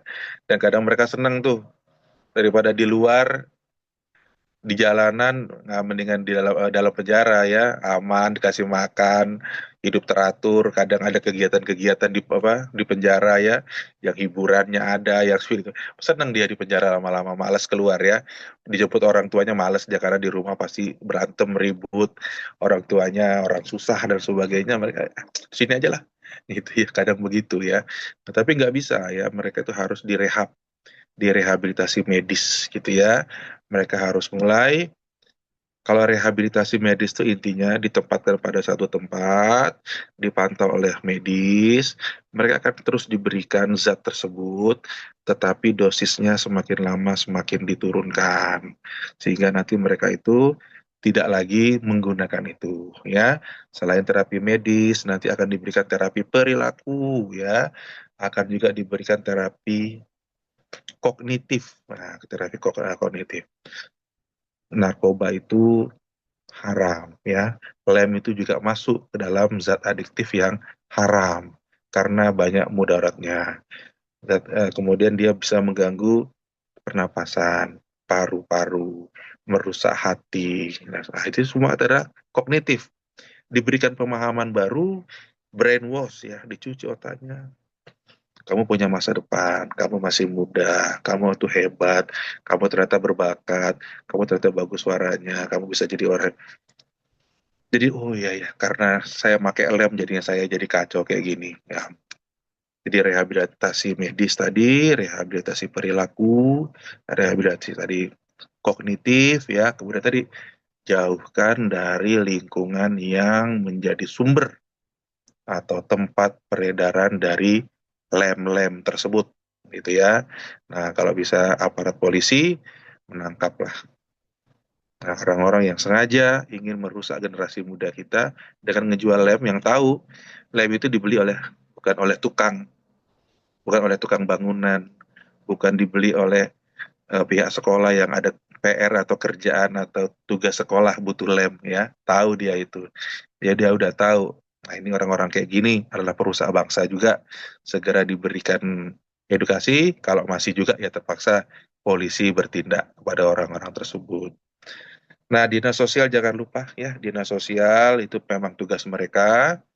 Nah, mereka punya juga SOP-nya, mereka juga punya tempat rehabilitasinya. Nah, dinas sosial bisa berperan di sana, BNN bisa berperan di sana. Insya Allah negara kita sebenarnya sudah siap juga kok ya. Cuman memang karena produknya masuk terus jadinya kewalahan karena jumlahnya kebanyakan ya. Nah, ini yang jadi PR kita untuk stop narkoba, lawan narkoba, katakan tidak pada narkoba dan sebagainya ya. Berarti kalau di kampung tadi katakan tidak pada lem gitu ya. Nah, seperti itu. Berarti ada pertanyaan ciri-ciri orang yang menggunakan narkoba ya. Ciri-ciri itu macam-macam ya.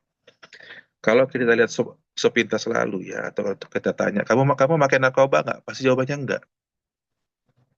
Kamu kamu pakai ya? Enggak. Tapi ada muncul bentuk-bentuk perilaku ya, seperti suka ngelamun ya, ngelamun. Nah, yang kedua itu gangguan konsentrasi ya, gangguan konsentrasi. Kalau di kelas dia kosong pikirannya itu ya, dan mudah teralihkan konsentrasinya. Ada orang lewat di langsung lihat, ada suara gitu. Jadi gampang mudah terganggu konsentrasi. Yang ketiga, dia itu suka kalau diajak ngomong nggak nyambung, bukan karena bodoh, karena nggak nyambung, karena pikirannya bukan ke situ. Pikirannya mau memenuhi ketagihan, kecanduan sakau narkobanya ini. Jadi itu pikiran dia. Jadi ketika diajak ngomong nggak terlalu nyambung. Ini hati-hati, itu ciri-cirinya ya anak-anak yang narkoba. Kalau udah yang ke arah parah sedikit, mulai muncul perilaku-perilaku aneh, suka bergaruk-garuk, garuk-garuk pipinya, garuk-garuk belakang lehernya, ya, atau garuk-garuk punggung. Kayak padahal nggak ada gatal, nggak ada nyamuk, nggak juga kedinginan, tapi sih garuk-garuk-garuk. Muncul efek gelisah-gelisah. Padahal kita lagi duduk nih, gelisah.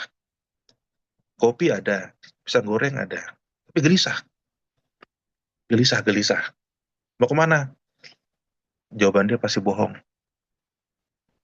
Ya, orang narkoba gak akan bilang, saya lagi mau nyari narkoba, nggak mungkin. Gelisah tapi nggak bisa ngomong ke publik bahwa saya butuh narkoba gitu. Tapi kita udah dapet gelisah mau nyari narkoba dia. Nah itu gelisah-gelisah, garuk-garuk itu ciri-cirinya. Kalau udah yang parah, ya tadilah. Kalau tidak dapat narkobanya, bisa dia guling-guling di lantai, bisa dia kepalanya dipukul-pukul pakai tangannya, atau dia kepalanya ke dinding itu untuk menghilangkan rasa kecanduannya itu. Semakin parah. Jadi bentuk ciri-ciri tadi dari yang minimal tadi, dari yang suka ngelamun, yang tidak konsentrasi, ngomong nggak nyambung gitu ya, sampai ke perilaku garuk-garuk dan sampai ke perilaku yang kasar, agresif seperti yang Ibu Lila lihat di apa namanya, di tempat rehabilitasi itu atau di rumah sakit itu ya seperti itu ya, dia bisa ganas. Kenapa? Karena butuh. Kadang dia manjat manjat apa itu jeruji itu ya, pengen buka-buka jeruji itu karena butuh narkoba itu, sampai agresif seperti itu, dan mulutnya akhirnya muncullah kata-kata agresif karena mereka butuh narkoba itu. Nah, nanti tadi dengan adanya rehab medis, pelan-pelan dosisnya dikurangin, ya nanti perilakunya akan hilang sendiri, tapi perlu waktu ya Bapak Ibu ya. Nggak langsung besok keluar, ya. Nggak perlu waktu. Itu pasti, apalagi yang sudah kecanduannya lama. Nah, Bapak Ibu lihat aja kalau artis-artis itu ya, kayak Faris RM, dulu ada pelawak Apollo, dulu ada siapa lagi banyak artis terkenal. Kalau sudah ketangkap sekali, udah ketangkap lagi, ketangkap lagi, ketangkap lagi. Kenapa? Karena memang susah untuk melepaskan diri dari kecanduan narkoba itu, terutama bagi orang-orang yang sudah lama menjadi pemakai. Kalau baru masih iyalah rehabilitasi, kayak Raffi Ahmad kemarin baru sebentar ketangkep, dia udah masuk ke rehabilitasi medis, udah keluar, udah dia nggak pakai lagi. Tapi bagi yang sudah lama pakai, dosisnya sudah tinggi, itu direhabilitasi pun akhirnya ketika sudah keluar dari rehabilitasi pakai lagi, susah. Dan yang kedua, kadang susah melepaskan diri dari orang-orang atau lingkungan yang narkoba itu. Mereka tetap mencari pangsa pasar mereka, ngubungin kita lagi, nelpon kita lagi, WA kita lagi, namanya mau jualan ya, semuanya dipakai segala macam cara. Nah, ini hati-hati. Yang terakhir ada mengenai tua ya, tua itu kayak kalau nggak salah miras ya, jatuhnya ya. Jadi dibuat dari fermentasi buah ataupun dari alami gitu ya, kemudian kita jadi minuman gitu ya. Mungkin di beberapa daerah jadi minuman budaya gitu ya. Nah, tapi kalau kebanyakan efeknya juga seperti itu ya, seperti miras ya, minuman keras. Minuman keras dampaknya juga bahaya, yaitu ketagihan. Ketagihan juga tuh Bapak Ibu. Lebih frekuensinya lebih sering minum. Dosisnya lebih banyak lagi ya. Dan kadang ya tadi efeknya ke otak. Otaknya tiba-tiba berani acara kawinan buka baju joget-joget, ternyata habis minum miras itu ya. Tiba-tiba di jalanan berani malak-malakin orang, ternyata habis pakai miras itu ya. Ganggu pola pikirnya, sehingga tadi muncullah bukan pribadi dia yang sebenarnya, pribadi yang anti aturan, anti hukum, tidak takut mati, tidak takut polisi, pokoknya keluar dia gitu ya. Padahal bukan dia, tapi kalau sadar dia anaknya anaknya baik, anaknya pendiam gitu ya. Tapi ketika di bawah pengaruh tua miras ini, bukan menjadi pribadi dia yang sebenarnya. Sebaiknya dihindari, dijauhi walaupun sedikit. Karena sedikit demi sedikit lama-lama nanti tambah banyak ya. Tambah banyak nanti tubuh kita, otak kita nggak siap menerimanya. Nanti muncul pribadi kita yang bukan sebenarnya. Adik-adik ya yang di Wantan Hilir ya. Kalau ada acara-acara, dijauhin aja lah ya. Nah, kalau dari segi agama pun itu masuk haram ya. Haram artinya itu banyak mudaratnya. Nanti salah berperilaku, salah berucap. Jadi kadang bisa berkelahi sama orang, kadang bisa nanti pingsan di jalanan ya, pingsan di selokan gitu, nggak tahu orang gitu ya. Ternyata habis minum miras kebanyakan dan bisa juga overdosis ya.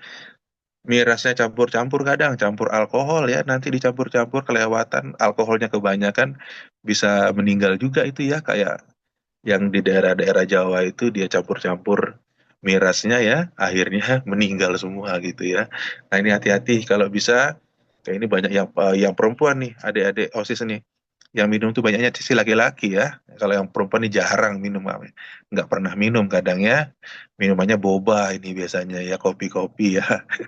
Sampai kalau yang laki-laki nih kadang-kadang nih, atas nama adat istiadat, atas nama pergaulan, nah di kampung ya, atas nama kedewasaan, itu miras menjadi ikonnya gitu. Nah, ini mulai kita kasih tahu adik-adik kita di sekolah bahwa itu bukan sebagai penentu kedewasaan, bukan sebagai penentu kebudayaan kita. Tidak, ya, itu semua adalah barang-barang yang berbahaya bagi diri kita, bagi kesehatan kita, bagi masyarakat kita, dan bagi masa depan kita. Ya, itu mungkin nanti disampaikanlah adik-adik yang cowok-cowok ini ke teman-temannya, kalian sebagai agen ya, agen untuk menyampaikan ke teman-temannya, nggak usah lagi, Mira, tua tuh nggak usah lagi, jangan lagi, sudah bahaya tuh, udah banyak dampaknya ya. Hindari, kalau sudah dinasehatin nggak mau juga, sudah tinggalkan dia. Berarti dia sudah punya pilihan hidup dia sendiri. Bagi yang mau dengar-dengar saja, gitu ya. Nah, jadi eh, terakhir ya dari saya gitu ya. Betul kata Ibu Apalila tadi, kita nggak bisa sendiri bergerak. Ya, kita bergerak. Kenapa? Musuh itu juga kuat gitu ya. Mereka ini bukan orang-orang baru nih. Produsen narkoba, makelar narkoba, itu semua sindikat-sindikat itu kan orang. Mereka akan melawan kita. Untuk kita berbuat baik ini akan dilawan kita pasti gitu ya. Minimal kita apa? Yang pertama jaga diri kita sendiri ya, semuanya ya. Adik-adik jaga diri kita sendiri. Itu yang paling penting. Jaga diri kita sendiri. Jaga masa depan kita sendiri. Jaga kesehatan diri kita sendiri. Jaga. Kalau kita masih bisa, lingkungan yang bisa kita jamah. Siapa? Keluarga kita. Jaga keluarga kita. Jaga ayah kita. Jaga ibu kita. Jaga abang kita. Jaga adik kita. Perhatikan mereka. Waspadai mereka. Ada yang dia bawa pulang aneh-aneh nggak? Perilaku dia ada yang berubah nggak? Ucapan dia kok agak lain-lain sekarang. Muka dia kok agak lain-lain sekarang. Di tas dia saya temukan yang lain-lain. Kawan dia kok sama yang itu. Mulailah kita waspada, ingatkan dia. Hati-hati kak, hati-hati bang, hati-hati pak, papa hati-hati. Tuh, narkoba tuh. Kalau papa teman sama dia, harus hati pak. Ingatkan aja, keluarga kita jaga. Jadi selain diri kita, keluarga kita kita apa kita jaga. Selebihnya mudah-mudahan bantuan dari pemerintah tadi, dinas sosial, BNN, kepolisian, ada tim granat ya dan lain-lain. Semoga ada lembaga-lembaga swadaya masyarakat yang juga bisa membantu dalam pemberantasan narkoba di kampung dan daerah kita. Mudah-mudahan bersinergi lah ya ke depannya untuk menjaga supaya narkoba ini minimal diminimalisir ya. Kalau dihilangkan itu agak sulit ya. Diminimalisir mereka kita tahan, jangan lagi terlalu berkembang ya, tahan. Nah, dari tadi kita lihat terutama ini para mahasiswa pasca yang kebanyakan guru. Nah, jangan hanya ngajarin fisika, selipkan tentang narkoba, selipkan tentang tua, tentang miras ya di akhir-akhir pembelajaran ya, kasih gambar-gambarnya ini ya. Nah, jadi mereka tahu semangat jaga diri mereka, jaga keluarga mereka. Dan kita pun punya tadi amal jariah gitu ya. Amal jariah sudah mengingatkan, mengajarkan hal yang baik kepada anak didik kita di kelas manapun kita belajar, di angkatan manapun kita mengajar, ya. Kadang pun kita jadi narasumber di sekolah lain, silakan Bapak Ibu, walaupun nggak nyambung temanya, kita ingatkan juga itu bahaya narkoba. Kemudian ada tadi lem dan tua-tua, itu kita sampaikan aja. Nah, sekalian paketlah gitu ya. Mudah-mudahan ucapan kita yang kita anggap biasa saja, ucapan kita yang nggak tepat pada waktunya, tapi kita rasa, tapi ada yang dengar. Mudah-mudahan ada yang masuk dalam hati mereka, pikiran mereka, mereka bisa berubah gitu ya. Nah, itu aja dari saya sebagai penutup ya di kegiatan kita pada sore ini ya Pak, pada pagi ini Pak Abdullah ya. Oke, kembali ke moderator. Baik, terima kasih Prof. Nanti ini cukup atau masih ada kalau yang mau bertanya Prof? Satu lagi Masih ya ada. Prof ya? Mhm. Boleh ya Prof, satu lagi ya? Ya, Ya, tadi sudah ada yang raise hand dari adik-adik kita yang SMP 3. Ya, silakan adik-adik, silakan di raise hand dulu ya biar bisa terlihat di Zoom-nya.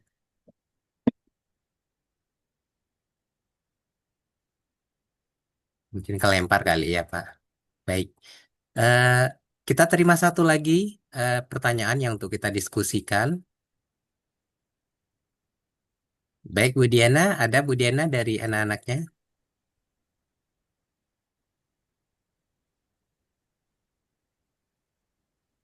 Assalamualaikum warahmatullahi wabarakatuh. Waalaikumsalam Waalaikumsalam. warahmatullahi. Saya Anissa Nurhuda, siswi dari SMP Negeri 2 Kuantan Hilir Seberang, kelas 8. Pada kesempatan kali ini saya ingin bertanya, apa akibatnya penggunaan narkoba yang sudah lama tidak diobati dan apakah penyakitnya akan bisa menyebar? Sekian pertanyaan kami, mohon tanggapannya. Terima kasih. Baik, terima kasih bagi orang yang narkoba tapi tidak diobatin gitu. Ini efeknya itu apa gitu, Prof. Baik, Prof, langsung ditanggapi, Prof, karena waktu sangat oke. ini kita ya, Prof. Silakan, Prof. Ya, terima kasih ya untuk adik dari OSIS SMP Negeri 2 ya, kelas 8 ya. Nah, ini tadi dampaknya gimana sih Pak kalau sudah pakai narkoba, tidak diobatin ya. Yang pertama, diri dia sendiri ya, hancur ya. Apanya hancur? Fisiknya hancur. Organ-organ tubuh dalam akan rusak secara perlahan-lahan dan berketerusan. Yang kedua, mentalnya. Gangguan pikirannya itu akan menjadi tidak berpikir rasional lagi. Tidak berpikir seperti orang-orang kebanyakan lagi. Pikirannya apa? Tadi paranoid, penuh ketakutan, penuh kecemasan, penuh kekhawatiran. Nah, itu yang bisa mengganggu dua. Fisik, mental. Apalagi ya tadi sosial terganggu. Dia akan banyak menyendiri. Dia akan banyak diisolasi. Ya, diisolasi atau dijauhi oleh orang lain. Baik di rumahnya, di masyarakatnya, di sekolah, dan sebagainya. Kemudian nanti dia akan tadi tuh banyak, dia bisa terlibat kalau terlalu liar, terlalu bebas. Anak narkoba itu kumpul di klub malam dan sebagainya, pulang-pulang sudah berhubungan seksual. Karena ini hati-hati, bisa HIV, bisa AIDS. Ya HIV, AIDS ini sampai sekarang obatnya belum ada. Kan kasihan tuh ya. Dan hamil di luar nikah, kan kasihan. Nah, anaknya pun kadang nggak sehat. Karena tidak dibuat dalam keadaan yang sehat. Nah, ini akan menjadi problem, masalah bagi anak-anak, remaja, ataupun pengguna narkoba yang sudah terlalu lama tapi tidak ada perbaikan dalam hidupnya. Yang penting saya bilang tadi, jangan takut. Segera laporkan diri ke BNN bahwa saya menderita narkoba. Jangan dituntut hukum, nggak akan dituntut hukum sama mereka, tapi akan direhabilitasi, akan diobati. Nah, jadi daripada ketangkap polisi malu, mendingan melapor. bahwa saya mau direhabilitasi. Nah, kalau direhabilitasi, kita tidak kena kasus hukum. Nah, itu yang penting bagi para remaja dan para pengguna itu melaporkan diri. Soalnya kalau berusaha ngobatin sendiri itu susah dan kadang salah-salah gitu ya, akhirnya malah tambah parah gitu ya. Nah, tapi tadi tentunya BNN dan tim medis mereka sudah punya program untuk rehabilitasi yang bisa lebih efektif, bisa lebih maksimal, bisa lebih cepat, dan dijaga kerahasiaannya. Nah, ini yang jadi penting tuh bagi para pengguna tindakan kuratifnya ya, tindakan kuratifnya.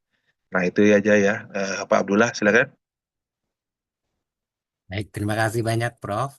Nah, sebagai closing statement, Prof, silakan mungkin 3 kata untuk adik-adik kita untuk menghindari narkoba, Prof. Silakan, Prof.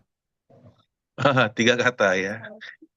3 katanya setelah kita hari ini diskusi, belajar dan sebagainya, 3 katanya mungkin jaga diri dan keluarga. Belajar dulu ya, jaga diri dan keluarga dari narkoba itu. Jaga mulai hari ini dan seterusnya, mulai dari diri kita sendiri, keluarga kita sendiri, nah, yang lainnya kita serahkan kepada pemerintah, kita serahkan kepada Tuhan Yang Maha Esa gitu ya. Oke, itu aja Pak Abdullah ya. Baik, luar biasa. Terima kasih, Prof. Jaga diri, jaga keluarga, hindari narkoba. Luar biasa. Boleh dong kasih aplaus ya, teman-teman ya. Ya, boleh kasih eh, emotikonnya. Ya, luar biasa, Prof. Terima kasih banyak. eh, Selalu menginspirasi kalau kita berada di Sabtu pagi ya. Jadi bincang inspiratif Sabtu pagi jadinya bersama Prof. David ya. Kemudian adik-adik semua yang telah berpartisipasi kami ingin mengucapkan terima kasih. Tadi ada adik Nur Huda ya dari SMP Negeri 2. Kemudian rekan-rekan guru yang telah bergabung dan yang tidak saya lupakan adalah rekan kami yang paling hebat dari Pasca Sarjana Administrasi Pendidikan Universitas Riau. Nah, kebersamaan kita berakhir pada eh, hari ini, tapi mungkin jika ada dari sekolah-sekolah lain yang masih ingin bergabung di Zoom kita untuk minggu depan ya, Prof, kita buka Ada peluang. Ya, Bu kita buka Samsinar ya. peluang. Ya, Ibu Samsinar minggu depan kalau oh nggak ya, salah. minggu depan ada Ibu Samsinar luar biasa. Nah, jadi saya akan menemani hampir 2 jam untuk minggu depan. Ya, terima kasih banyak. Sukses buat kita semua dan ingat tadi yang dipesan oleh Prof. Hindari, hindari, hindari, hindari. Stop narkoba. Baik, terima kasih. Kita jumpa lagi untuk minggu depan. Mohon izin, Prof. Pasti ada yang lupa absen karena memang lagi konsen kalau kegiatan seperti ini. Jadi Iya, mohon mohon dibantu ya, Prof. Baik, 14 ya iya, hari sekali ini. lagi, baik, terima kasih Prof. Dan sekali lagi Iya, terima kasih buat Bu Diana yang telah menghadirkan siswa-siswi luar biasa dan juga Bapak Ibu guru yang luar biasa dari Kuansing ya, Kuanting Singing ya Bu. Baik, terima kasih kita jumpa lagi dan saya undur diri. Mohon maaf jika ada kesalahan. Wassalamualaikum warahmatullahi wabarakatuh. Bye bye. Waalaikumsalam. Mohon Waalaikumsalam. izin Prof, foto bersama dulu. Mohon Oke, dibuka ya, kameranya Waalaikumsalam hampir lupa. warahmatullahi ya, Iya. foto Bu bersama Indah, wabarakatuh. ya. Tolong mohon dibuka kameranya Bu Indah, mohon kameranya dipotong. dibuka. Ya, dibuka kameranya. Mohon Bu Indah tolong difoto ya Bu Indah ya. Bu Indah mohon difoto ya karena saya khawatir putus ini. Bentar. 1, 2, 3. Oke. Tetap tahan Bapak Ibu karena kita ke slide selanjutnya karena ada 2 slide. Ya, 1, 2, 3. Baik, terima kasih Bapak Ibu. Sukses selalu buat kita semua. Saya mohon undur diri. Wassalamualaikum warahmatullahi wabarakatuh. Waalaikumsalam. Waalaikumsalam Terima kasih, Prof. warahmatullahi Ya, Terima kasih ya oke. Prof. Ya, Ya. wabarakatuh. Ya, makasih ya. Ya, terima kasih salam. adik-adik semua. Terima kasih SMP Negeri 2. Ya, mohon Makasih izin saya Bapak. Terima tutup. kasih, Prof. Mohon Ya, izin ya saya tutup ya. oke. Ya, terima kasih.